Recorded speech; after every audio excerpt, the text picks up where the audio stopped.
नमस्कार दोस्तों, चलिए आज शुरू किया जाएगा 6 मिनट का वीडियो बनाना बायोलॉजी का। तो और देखिए, दो चीजें होती हैं। अगर हमको किसी चीज का इंटरनल स्ट्रक्चर पढ़ा जाता है तो उसे हम बोलते हैं एनाटॉमी, ठीक है ना। तो उसको हम एनाटॉमी में अध्ययन करते हैं। मॉर्फोलॉजी मतलब ना किसी फिगर के बारे में पढ़ना है, ठीक है ना। तो इसके मतलब सिर्फ ऊपरी लेयर के बारे में, ऊपरी सतह के बारे में पढ़ना है हम लोग को, ठीक है ना। ऊपरी सतह के बारे में पढ़ना है। तो देखिए, कैलिक्स है, कोरोला है, एंथर है और गाइनोसियम। अब हम लोग स्टेप बाय स्टेप पढ़ा जाएगा, ठीक है ना। देखिए, पहले हम लिखे, पहला होता है ना थैलमस, थैलमस, ठीक। उसके बाद होता है, ये 2 नंबर किया जाए, कैलिक्स, कैलिक्स होता है। तीसरा होता है कोरोला, कोरोला। उसके बाद होता है चौथा एंड्रोसियम, एंड्रोसियम। उसके बाद होता है गाइनोसियम, गाइनोसियम, ठीक है ना। अब देखिए, हम लोग हर एक के बारे में अध्ययन करेंगे। पुष्पासन किसे कहते हैं? देखिए, पुष्प के कितने भाग होते हैं? 4 भाग होते हैं। मुख्यतः पुष्प के ये 4 भाग होते हैं, ठीक। ये पुष्प के 4 भाग, पुष्प के कितने भाग? 4 भाग होते हैं, ठीक है ना। तो आप डेफिनेशन लिख लीजिएगा, आप लिखें क्या, ठीक है ना। पुष्पासन किसे कहते हैं? लिखिए, पुष्प के चारों भाग जिस पर उपस्थित होते हैं उसे हम क्या बोलते हैं? पुष्पासन बोलते हैं। पुष्प के चारों भाग जहां उपस्थित होते हैं उसे हम पुष्पासन बोलते हैं। अब देखिए, इसे पुष्पासन बोलते हैं। अब इसके बाद तुरंत क्या आता है? कैलिक्स आता है, ठीक है ना। वैसे अगर आप गुड़हल का फूल देखेंगे, अड़हुल का फूल जान रहे हैं, ठीक है ना। अड़हुल का फूल देखेंगे तो नीचे एकदम क्या होता है? हरा वाला भाग होता है। अब उस हरे वाले भाग के साथ साथ कभी कभी ये छोटा सा पतला सा भाग भी जुड़ा रहता है, तो इसे हम लोग बोलते हैं सहायक कैलिक्स, सहायक कैलिक्स। सहायक कैलिक्स बोले तो सहायक, सहायक बाह्य दल, सहायक बाह्य दल, सहायक कैलिक्स, सहायक बाह्य दल हो गया, ठीक है ना।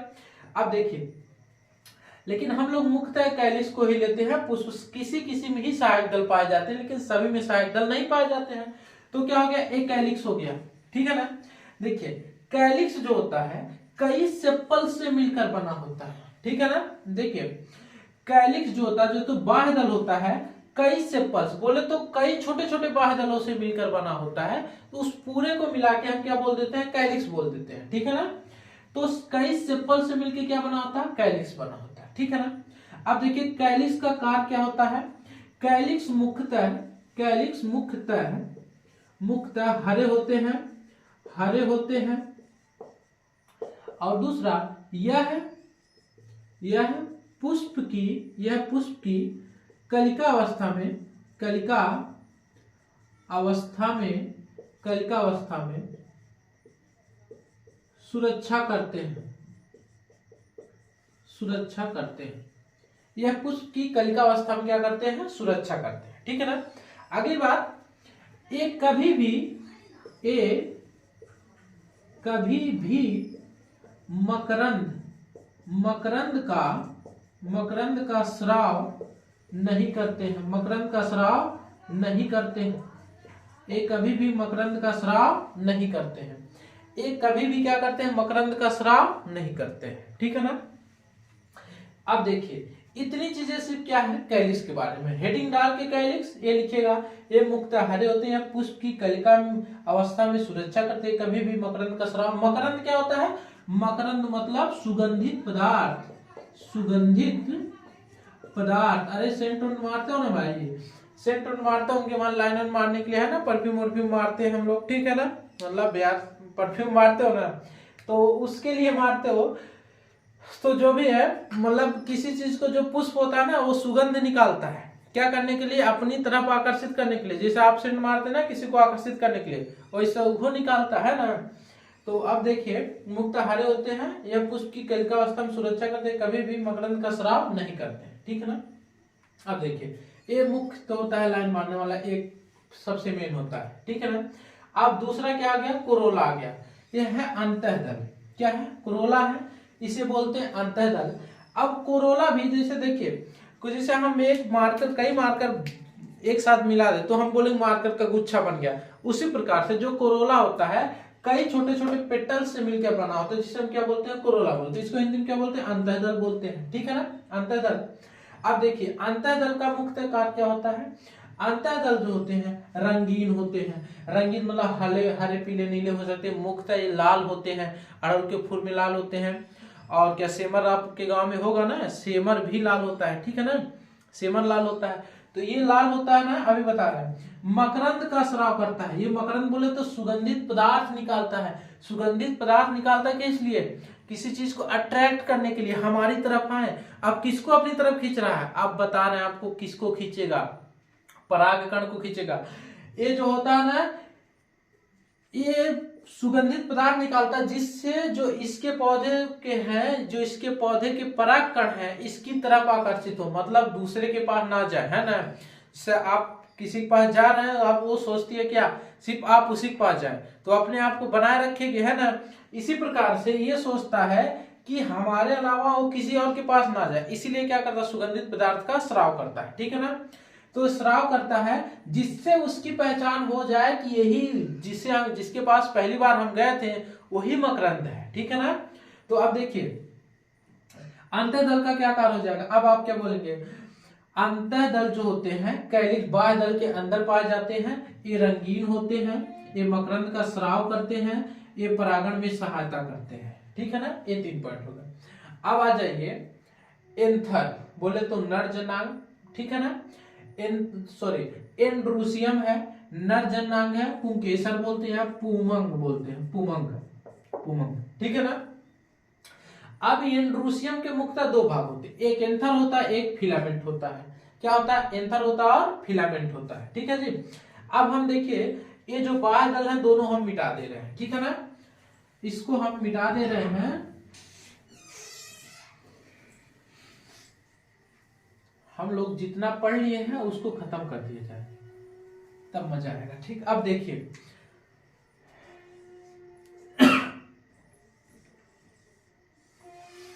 इसका नाम होता है फिलामेंट। फिलामेंट बोले तो तंतु होता है। क्या होता है, तंतु होता है। क्या होता है, पराग कोष। क्या होता है, पराग कोष। बोले तो एंथर। क्या होता है, एंथर। फिलामेंट देखिए पराग कोष से जुड़ी हुई पतली तंतु जैसी पतली धागे नुमा संरचना क्या कहलाती है, तंतु कहलाती है। लिख सकते हैं पराग कोष से जुड़ी हुई पतली धागे नुमा संरचना क्या कहलाती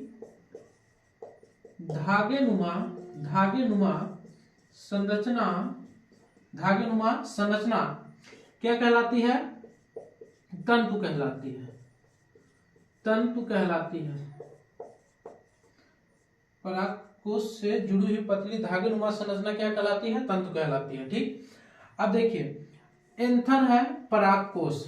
ठीक है ना, अब हमको पराग कोष के बारे में थोड़ा सा पढ़ना है, ये मार्फोलॉजी है, तो पराग कोष के ऊपरी भाग के बारे में पढ़ना है। ठीक है ना, तो ये फिलामेंट आप देखिए आप हेडिंग डालेंगे नर जनांग। अब नर जनांग के मुख्यतः 2 भाग होते हैं, पहला लिखिएगा एंथर, दूसरा लिखिएगा फिलामेंट। ठीक, अब हेडिंग डाल लीजिएगा फिलामेंट। अब फिलामेंट में लिखिएगा पराग कोष से जुड़ी हुई पतली धागेनुमा संरचना क्या कहलाती है, फिलामेंट। अब हेडिंग डालिएगा पराग कोष। ठीक, अब इसके बाद हम लोग क्या पढ़ेंगे, पराग कोष के बारे में। देखिए पराग कोष जो होते हैं, पराग कोष मुख्यतः 2 लोब होते हैं, 2 लोब होते हैं। पराग कोष में मुख्यतः 2 लोब होते हैं। ठीक है ना, प्रत्येक लोब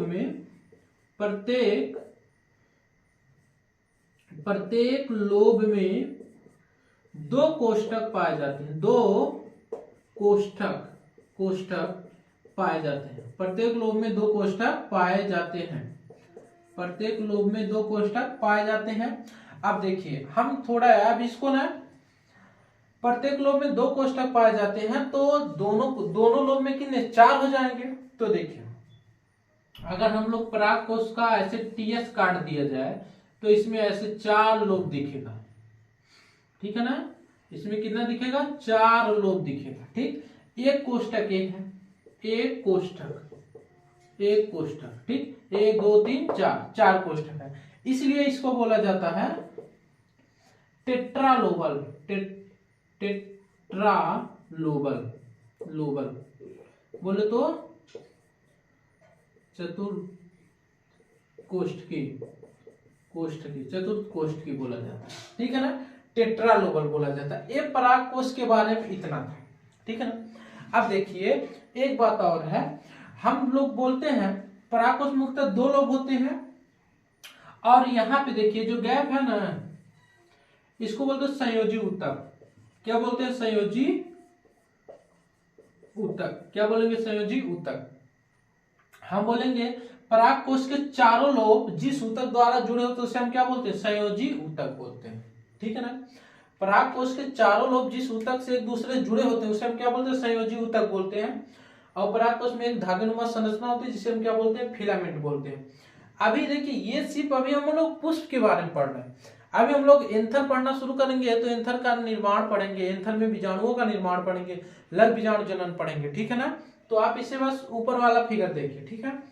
अब ये इतना हो गया हम लोग के क्या, नर जननांग के बारे में, ठीक है ना।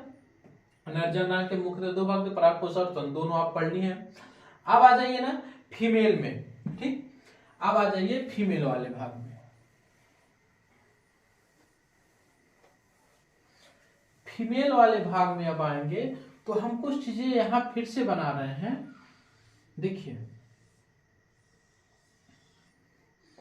इसको हम क्या बोले हैं? वर्तिका। वर्तिका बोले हैं, वर्तिका, ठीक है। अब देखिए वर्तिका पे रोवे जैसी संरचना होती है और इसमें एक छिद्र होता है, ठीक। वर्तिका क्या होती है? रोवे जैसी संरचना होती है और इसमें छिद्र होते हैं। और इस पे देखिए वर्तिका पर रोवे जैसी संरचना होती है, रोवे जैसी संरचना होती है, रोवे जैसी संरचना होती है, पहला।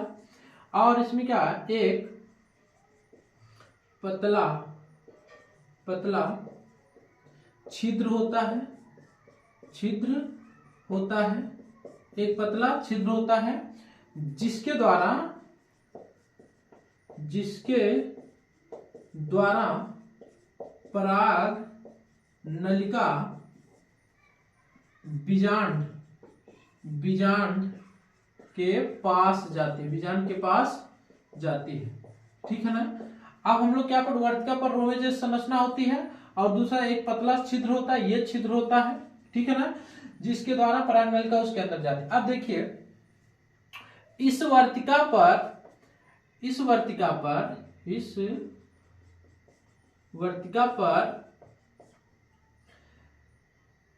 तरल पदार्थ जैसे लिपिड, प्रोटीन, एंजाइम और मकरंद का स्राव होता है। क्या होता है? मकरंद का स्राव होता है, ठीक है ना। अब देखिए हम आपको बताए हैं पराग कण के बारे में अभी पढ़े नहीं है। अब देखिए एक पराग कण होता है ऐसे नर जननांग होता है, ठीक है ना। बोले तो इसको हम लोग बोलते हैं नर युग्मक, ठीक है ना। ये जो नर युग्मक होता है दोस्त, ये यहाँ पे जाता है, इस प्रक्रिया को हम बोलते हैं परागण। क्या बोलते हैं? परागण। इसको हम क्या बोलते हैं? परागण। परागकण कहाँ निकलते हैं? एंथर से निकलते, इसी में होते हैं परागकण, ठीक है ना। हम लोग सब पढ़ेंगे अभी ये ना, अगर आप थोड़ा पढ़े होंगे नर युग्मक को ही हम क्या बोलते हैं? परागकण बोलते हैं, ठीक है ना। सॉरी परागकण, लग बीजाणु को ही हम क्या बोलते हैं? परागकण बोलते हैं। अभी कब बोलेंगे अभी आपको आगे बताएंगे, बस ये जानिए परागकण जो होते हैं, ये परागकण जो होते हैं जब वर्तिका पर पहुंच जाते हैं तो उस क्रिया को हम परागण कहते हैं, ठीक है ना। अब इसके अंदर नर युग्मक पाए जाते हैं, ठीक है ना। तो अब देखिए हम जो बताना चाहते हैं आपको, इससे ये जो परागकण है, ये परागकण जब इस पर जाएगा तो इसको वहां पे अगर चिपकेगा नहीं तो गिर जाएगा, है ना। अगर ये चिपकेगा नहीं तो गिर जाएगा, इसलिए इस पे भी तरल पदार्थ का स्राव होता है, मतलब इस पे भी तरल पदार्थ स्राव होता है, इस पे भी, इसके ऊपर भी तरल पदार्थ होते हैं। जो परागकण है इसके ऊपर भी क्या होते हैं, तरल पदार्थ होते हैं और इनके अंदर नरिग्मक होते हैं, ठीक है ना। उससे मतलब ना रखिए, वैसे जानिए पराग कण हटा दें, है ना। ये पराग कण जो होता है किसके पास जाएगा, वर्तिका के पास जाएगा और यहाँ पे जब यहाँ पे रुकेगा तो इसमें से पॉलन ट्यूब निकलेगी और इसमें 2 नरिग्मक होते हैं, वो अंदर प्रवेश करते हैं, ठीक है ना। हमारा कहने का मतलब ये है, इस वर्तिका पर लिपिड प्रोटीन एंजाइम का मकरंद का स्राव, एंजाइम का और मकरंद का स्राव किस लिए होता है, इस परागकण को यहाँ रखने के लिए, जिससे वहां वो चिपके और भोजन ग्रहण करके अंदर आसानी से प्रवेश कर जाए, ठीक है ना। इतना वर्तिका के बारे में था। अब देखिए वर्तिका के बारे में इतना पॉइंट बना के लिख लीजिएगा, बस इतना ही है। अब इधर आ जाइए, अब इधर आइए, ठीक। इतने भाग को स्टाइल बोलते हैं, क्या बोलते हैं, स्टाइल। ये स्टिग्मा है, स्टिग्मा है, स्टिग्मा है, ये स्टाइल है। यह पतली पतली पाइप जैसी संरचना होती है, संरचना, यह पतली पाइप जैसी संरचना होती है जो पराग नलिका को बीजांड तक जाने में सहायता प्रदान कराती है, बीजांड तक जाने में सहायता प्रदान कराती है, ठीक है ना। अब देखिए इसका नाम होता है अंडाशय, अंडाशय, ठीक है ना। हम इसकी परिभाषा लिख सकते हैं, स्त्री केसर का सबसे निचले फूले हुए भाग को अंडाशय कहते हैं। क्या कहते हैं, फूले हुए भाग को अंडाशय कहते हैं। स्त्री केसर के सबसे निचले फूले हुए भाग को अंडाशय कहते हैं, अंडाशय कहते हैं जिसमें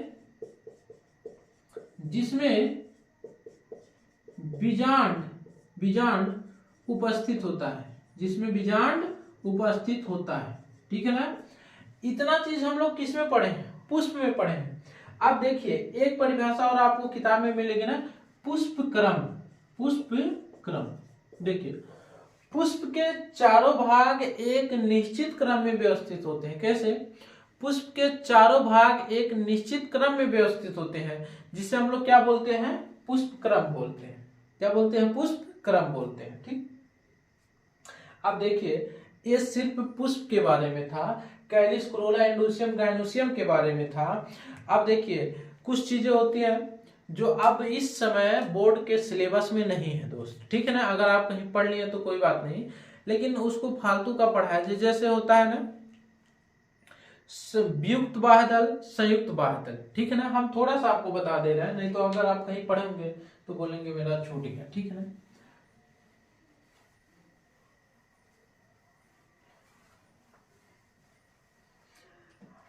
एक होता है ना संयुक्त